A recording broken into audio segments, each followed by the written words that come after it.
এনটিপিসির CSR ফান্ডের সহায়তায় ফারাক্কার বল্লালপুরে তৈরি হয়েছে 30 বেডের ব্লক প্রাথমিক স্বাস্থ্য কেন্দ্র। রবিবার এই হাসপাতালের পথ চলা শুরু হলো। ফারাক্কার বাসিন্দাদের চিকিৎসা পরিষেবা পেতে একমাত্র ভরসা ছিল বেনিয়াগ্রাম প্রাথমিক হাসপাতাল। এনটিপিসির সহায়তায় 2022 সালে শুরু হয় ব্লক হাসপাতাল তৈরির কাজ।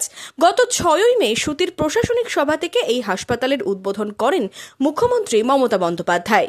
ফারাক্কা ব্লকে বল্লালপুরে 30 বেডের ফারাক্কা ব্লক প্রাথমিক স্বাস্থ্যকেন্দ্র নির্মাণ করা হয়েছে। রবিবার এনটিপিসির হেড অফ এইচআর আলোক কুমার রণবীর, জঙ্গিপুরের সাংসদ খলিলুর রহমান, ফারাক্কার বিধায়ক মনিরুল ইসলাম, প্রাক্তন বিধায়ক মইনুল হক, বিডিও জুনায়েদ আহমেদ ও স্বাস্থ্যকর্তাদের উপস্থিতিতে এই হাসপাতালের আনুষ্ঠানিক উদ্বোধন করা হলো। ফারাক্কায় একটা ব্যতিক্রম জায়গা ছিল যেখানে ব্লক পূর্ণাঙ্গ হসপিটাল ছিল না আর সেই ঐতিহাসিক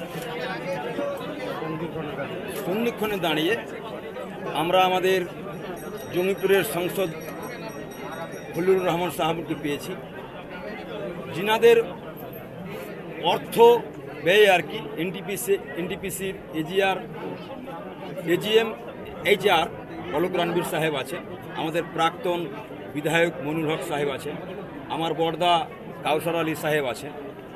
আমরা সকলে মিলে এই প্রচেষ্টাকে বাস্তবায়িত করেছি।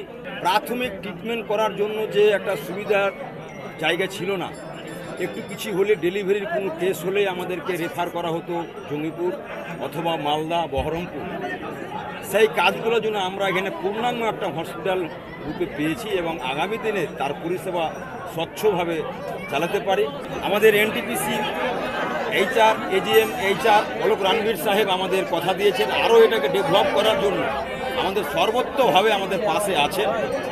এলাকায় বল্লালপুর এলাকায় যারা বসবাস করেন, আপনাদের সহযোগিতা ছাড়া এখানে পরিবেশ কিন্তু নেই, ভালো পরিবেশ নেই।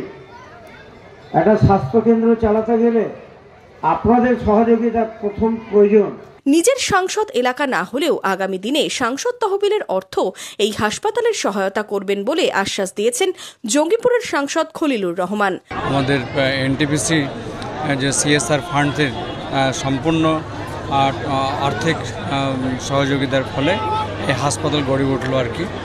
আগামী দিন এনটিপিসি আরও জানিয়েছেন যে তিনারা এটা ডেভেলপমেন্টের ক্ষেত্রে তিনারা আরও আর্থিক সহযোগিতা করবেন। একজন সাংসদ আমি জঙ্গিপুরের, কিন্তু জঙ্গিপুর থেকে লোকসভার বাইরে আমি বছরে 25 লক্ষ টাকা আমরা করতে পারি। আমি আগামী 2 অর্থ বছরে আমি 50 লক্ষ টাকা 25 করে 50 লক্ষ টাকা এই হাসপাতালের জন্য বরাদ্দ করব। তারা যেভাবে চাইবে আমি সেটা কাজটা হবে। দীর্ঘদিনের দাবি মেনে ব্লক হাসপাতাল চালু হওয়ায় খুশি ফারাক্কার বাসিন্দারা। সকলে ধন্যবাদ জানাচ্ছেন এনটিপিসি ফারাক্কাকে।